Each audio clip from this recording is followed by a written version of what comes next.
Hello everyone, I'm Colin and welcome back to my channel. Well, I'm hoping that today's video is just a little bit shorter than I have been making lately. And that's mostly because I want to talk about a few things, but I want to focus on actually one TikTok by our favorite GlitterAndLazers. Because even though it is just one short video, there's a lot in it. And with just a little piquant of misinformation, which I feel like we've come to expect from Miss Anna. But this short video did kind of lead me down a rabbit hole, which I seem to be doing a lot lately. And then of course, there are some threads I would like to go over as well, some of which are actually semi-related to the TikTok. So first of all, here's the TikTok. Hello! It's been a little while since an update, so I thought an update was due. First and foremost, I'm healing well. I am 3.5 weeks, about-ish, my second surgery, which means next week I get to start working out. Now with that in mind, and I'm sharing this solely because a lot of people do not know it, because these medications usually get talked about in the terms of weight loss, but they also have other benefits which can be honestly life-changing for people with autoimmune conditions and like lymphatic conditions. So I am personally going back on Wegovy. I'm not endorsing it. I think you should go to your doctor. I think you should make the right decision for you. There are lots of different GLP-1s. That's just the one that happens to work best for me. What I will say is, for me as a patient with lipedema, those medications have changed my life. They have given me the ability to move when I'm inflamed. I am having an incredible amount of pain still in my shoulders, specifically this shoulder. The shoulder is a bit worse than this one, though both of them are feeling pain. Now, I do not know for sure if this is lipedema caused or Ehlers-Danlos caused or a combination of the two, but whatever it is, I don't like it, and I want to try anything I can to try to stop it so that I can successfully lift weights without, damaging my arms. So yes, I made that decision. Until my next surgery, I'm gonna go back on it, and then hopefully that will allow me to work out like I was working out before any of my lipedema surgeries. So that's the big update. That's where we're at, and yeah, hope you guys have a great night. Wow, what a shock that she's going back on Wegovy, huh? There has been so much talk about her weight loss lately, whether she's talking about it or other people are talking about it. And when I say talk about her weight loss, I also mean people talking about her lack of weight loss, potentially weight gain as well. I mean, she posted those two videos like last week of her wearing the same jeans, one picture from 2017 and one from this year. And while she does fit into the jeans, and her main point was that she hasn't been able to wear them for several years, I think we can all kind of tell that, well, she's bigger now than she was in 2017. Obviously, she did lose a lot of weight since her highest weight. I think that's fairly clear if you go back, a year or two. But I don't think there's any denying that she has had some regain. And I think a huge reason is because she went off of Wegovy. The thing about Wegovy and semaglutide and other things like that is that they're not a magic pill, right? They're not a magic shot. Typically, from what I've seen, you're only gonna lose like a certain percentage of your body weight with the aid of these medications, and the rest of it has really just gotta come from you. So now Anna is claiming that she's going back on Wegovy, not just because it's for weight loss, guys, but because it helps with her inflammation. These medications usually get talked about in the terms of weight loss, but they also have other benefits which can be honestly life-changing. What I will say is, for me as a patient with lipedema, those medications have changed my life. They have given me the ability to move when I'm inflamed. Which is really interesting because she keeps playing this game of like, this whole journey has not just been about weight loss, it's been about like my holistic health and strength, etc., etc. But like, she didn't start Wegovy because of her inflammation, right? She started Wegovy to lose weight. And I have zero problem with that. I honestly, I think Anna is a top candidate for someone who should be on Wegovy. But we can't ignore the fact that Wegovy specifically is marketed for weight loss. Wegovy is semaglutide, the same as Ozempic, and actually produced by the exact same company. It's a Novo Nordisk. But while Ozempic was mainly marketed towards diabetes patients, Wegovy is mainly targeted towards weight loss. It's basically the same medication though, as far as I can tell. And as someone who is obese and at some point and may potentially again have pre-diabetes, Anna absolutely, is a great candidate for that type of drug.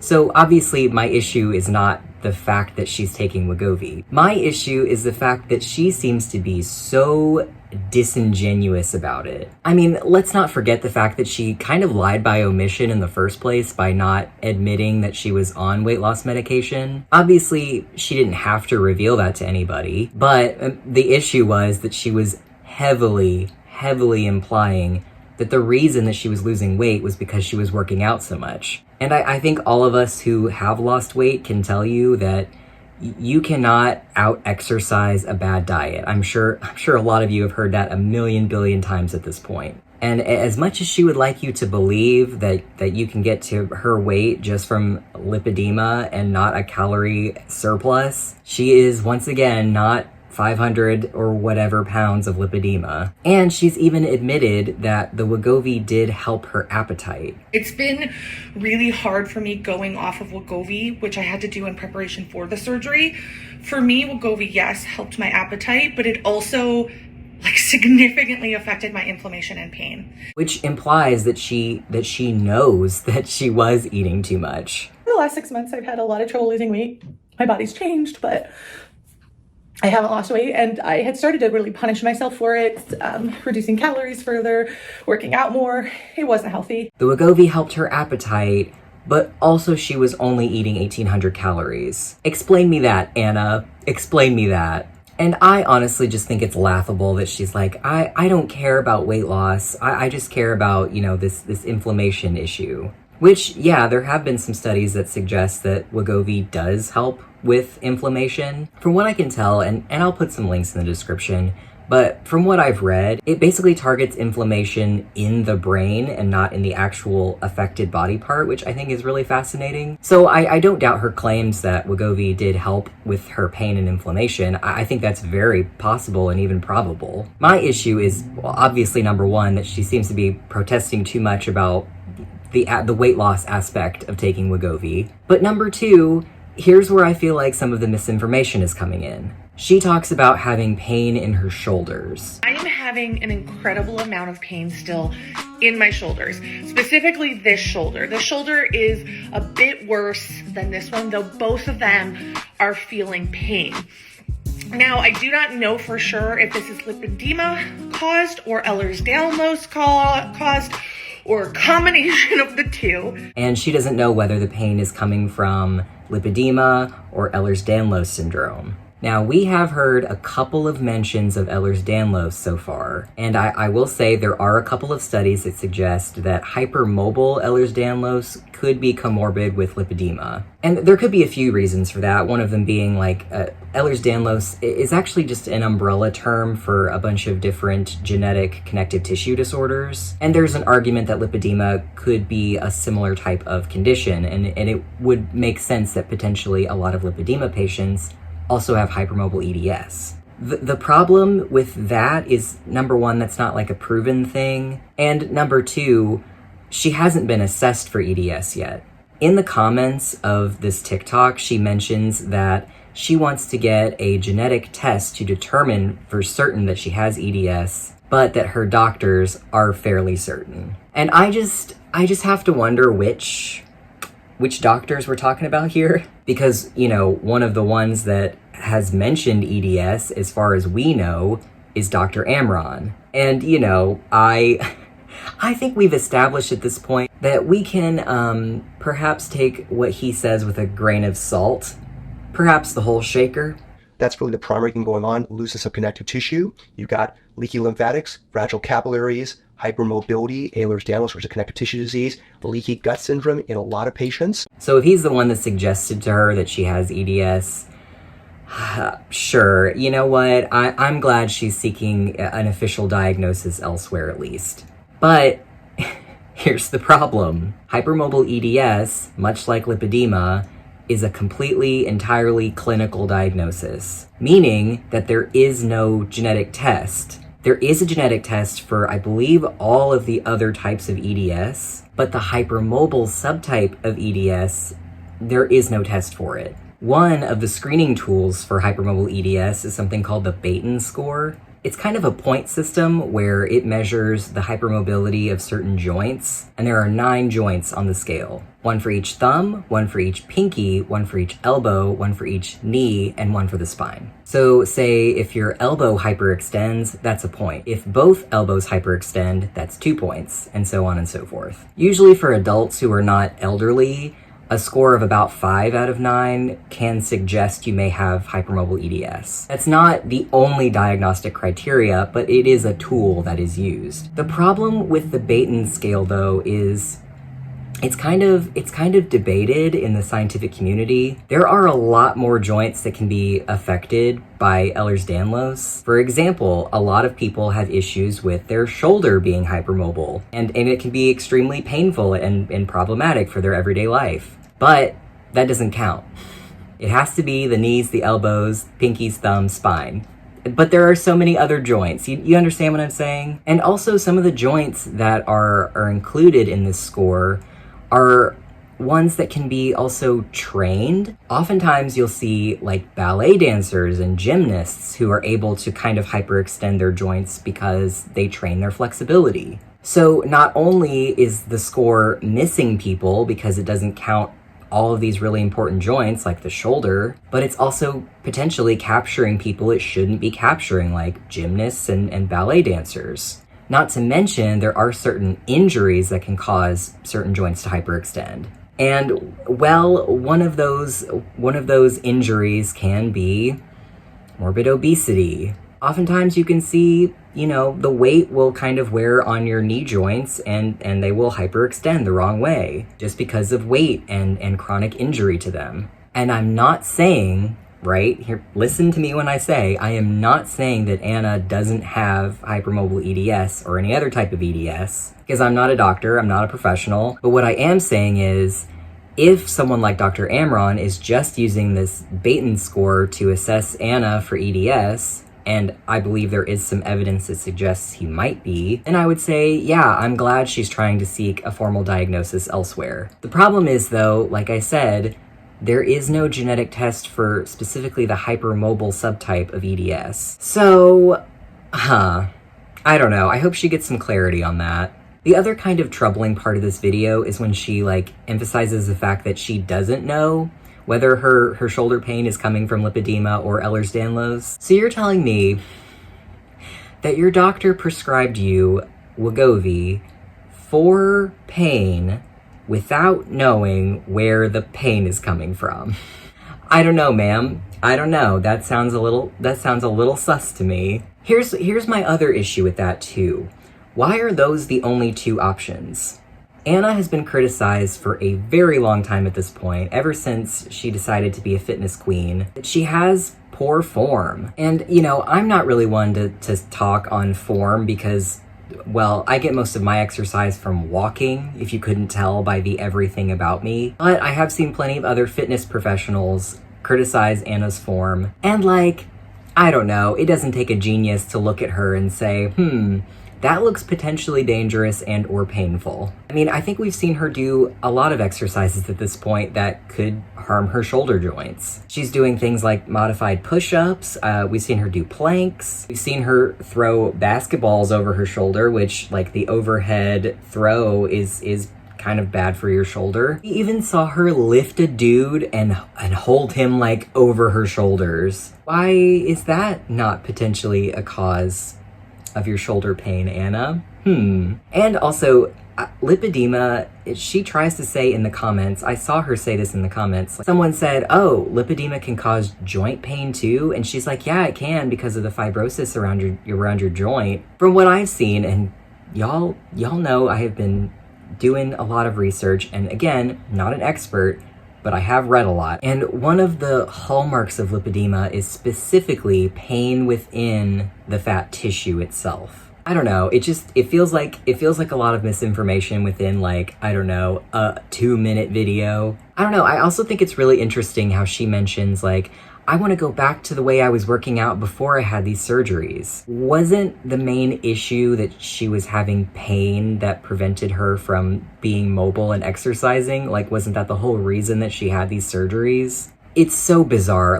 March, she was out here speed walking a 5K. Literally a couple months later, she's on the verge of immobility. And like, sure, I mean, maybe her condition really did just degenerate that fast, but I don't know, it's so bizarre because she also talks about how her pain didn't actually really start until she stopped the Wegovy. And the reason she stopped the Wegovy was to get the surgery. This whole thing is like a maze. It's like a jigsaw puzzle. It's really irritating. I know I just made this comparison to Amberlynn Reid in my last video, but it's really true. Her concept of time and her portrayal of time is just really askew. And it's not just me untangling her mess, but it's other people too. It's like people who are actually her fans who are like, weren't you just fitness queen like a few months ago? What happened? And it seems like, you know, she's going back on the Wegovy to stop the pain again. I get the impression that she's seeing doctors constantly. So how come none of them have assessed her and decided, hey, this pain in your shoulder is coming from XYZ reason? Why hasn't Dr. Amron assessed her and decided whether or not her shoulder pain could be coming from lipedema? Or how about any of the other doctors she's seen? She mentioned like 3 different professionals she's seen who were the ones that advised that she address her lipedema so she didn't lose mobility. None of them assessed her shoulders or any other part of her and decided where the pain was coming from. And she has stated recently that she is kind of spacing out her last 2 surgeries that she has left. And so I guess she's gonna just go on Wegovy for like a month and then go back off, get the surgery, go back on the Wegovy, I assume. I don't know. It seems all very convoluted to me. And again, not her doctor, so it's not up to me, but it just seems bizarre, doesn't it? And this whole video is just, it really is just playing into her that protesting too much that she's been doing. I'm going on Wegovy, but it's not for weight loss, guys. Oh, this outfit finally fits me, but it's not because of weight loss, you guys. This other outfit also fits me now, but it's not because of weight loss, you guys. Like twice, literally twice within the same week, she basically posted the same thing, which is effectively a before and after, which people in the fat acceptance community hate. And I think she recognizes that and recognizes that hard. I mean, in that jeans post that she made, she said something about she didn't want her journey to be dumbed down to weight loss. It's like, well, you're literally posting a video of you putting on jeans that didn't fit you before. How is that not directly about weight loss? But you know, this TikTok and those couple of other posts are not the only place where she is, you know, protesting that she cares about weight loss. First of all, she's been doing it for years. And second of all, she's been doing a lot of protesting on her threads. People committed in seeing the worst in you will never be happy for you. They'll yell at you if you don't change. They'll yell at you if you do. So do what makes you happy and choose your community by those who support you along the way, heart emoji. And we've seen her comment many times before about how there's these 2 communities and they're both wrong. It's like, well, yeah, on some point I agree. There are a lot of people in this space on the internet, specifically critiquing Anna, who I think are unnecessarily just rude and body shame. And on the other side, there are plenty of people who are health at every size, fat acceptance, the anti-science people who are like, your genetics determine your weight, you can't do anything about it, and if you try to do something about it, you have an ED. And Anna has always had, you know, like 1 foot in the Haze shoe, while also trying to be healthier and, yes, lose weight. But the problem is she wants to simultaneously go on this weight loss journey and not alienate the people who are offended by a weight loss journey. It's honestly part of the reason why I think she's leaned so hard into the lipedema surgery arc. It allows her to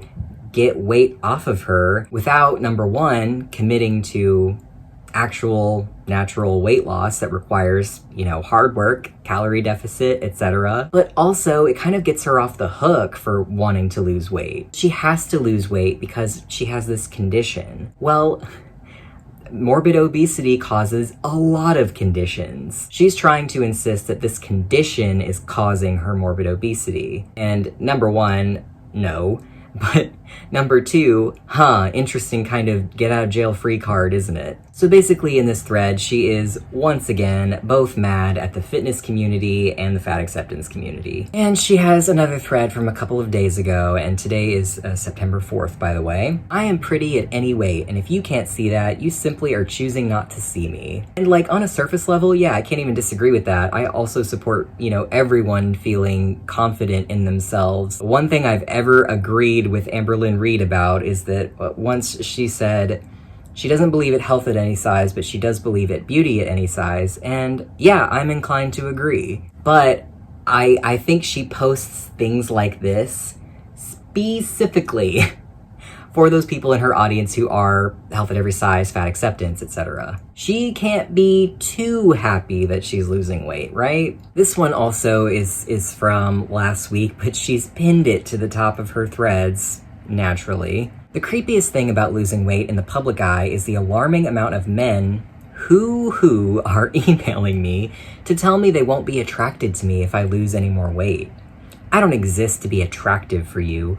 Also, I would rather be healthy than effable. Gross. They're also leaving comments on my videos. One was even like, I know this is for your health, but if no man wants you, is it worth it being healthy? Which, yeah, I do look at her comment sections occasionally, and there are plenty of presumably men who are like,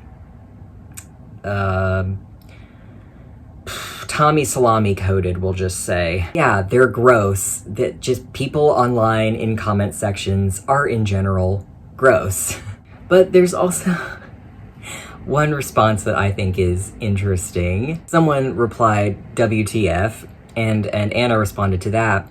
Yeah, I've had to block a few terms because it got a bit wild in the comments section. And I am all for her doing that. I have no problem with her doing that. But she also just said in a previous thread, like all pissy, that she didn't limit her comments. She did block people, but she doesn't limit her comments. Here she is literally just admitting to blocking a few terms. That's what limiting your comments is. I also noticed recently that like Threads organizes things into like your own posts, but it also has a tab where it shows replies that you've made to other posts. And there are a few of those replies that she's made that are interesting. Someone said, is it necessary to complete 10,000 steps a day for weight loss, even if you're already working out and staying active? I often see the 10,000 step goal mentioned everywhere, but I'm wondering if it's really compulsory. Anna responded, nope. I will say one thing walking does help stimulate is your lymphatic system. If you don't feel like walking, do some calf raises a few times throughout the day to get stuff flowing. Now, who does she think she is getting on the internet and trying to give other people weight loss advice? I have seen the 10,000 step thing before, but it wasn't like directly correlated to weight loss specifically. It was more about like your general, like overall cardiovascular health. But like, as far as weight loss, your exercise is supplementary for most people, but it's not like the end all be all. The end all be all is what you're putting into your mouth, you know? Not me giving advice when I just criticized Anna for giving advice, but like, I wouldn't take advice from her, I'm just saying.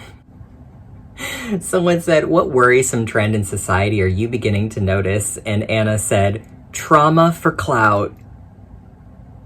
Need I even say anything? Someone said, at content creators, do you call out people for not disclosing sponsorships? Side-eye emoji. Anna said, it's not my job to police other people. I'd rather spend that time with people I love. Now, if that ain't the darndest thing, she has been criticized so many times for not properly disclosing sponsorships. And of course, the issue is not the people that are not disclosing their sponsorships and thereby breaking some rules and laws potentially. No, the issue is the people who have the time to police other people. They're the ones with the issue. We've got the official Oscar the Grouch who says, my name is Oscar the Grouch and I live in a trash can. And Anna, for some reason, responded, my name is Anna and I live in delusion. Now, I know she's trolling. I really honestly didn't think she was the type to troll, but I think with like Bagelgate and stuff like that, I'm really starting to see the troll in her. Someone else who I would thank if I used Threads said, unpopular fact, The human body is designed to detoxify itself and doesn't need a detox program. Yes, absolutely. Yes, ma'am. But, Anna, gotta butt in. My only caveat is, if you have a weak or leaky lymphatic system, you might need things like MLD, rebounding, and vibration plates to help your body detox your body. Help your body detox your body to get the lymph fluid moving properly. Those are all things that are advised for like lymphedema, which comes from having like a dysfunctional lymphatic system. I think to call like the buildup of lymph fluid toxic, I think would be probably a misnomer. Yeah, so I went looking for evidence that there could be like toxic buildup from lymphedema, and what I found was actually to the contrary. So this is from lymphaticnetwork.org, and it's by Dr. Stanley Roxon, who is a professor out of Stanford, and he says, toxin buildup isn't the problem. We don't have toxins traveling throughout the lymph. In actuality, toxins are handled by the liver or are excreted by the kidneys. Unfortunately, we see this stereotype perpetuated in lifestyle magazines and other entertainment sources that misunderstand the science involved. Interesting. I have to wonder where Anna got her information. And I think we'll leave off on another very interesting response. Someone said, what is something that gives you the absolute ick about the fitness industry? And Anna said, no pain, no gain mentality. Whew, that is so clear, my dear. All right, folks, well, you can probably tell I had to turn a lamp on because it's getting dark. It's almost 8 p.m. I need to find me some dinner. So thank you all for stopping by. Don't forget to like, comment, and subscribe if you enjoy my content, and I will see you next time. We are awaiting our glizzy. Well, it definitely left its mark, but it was 100% worth it.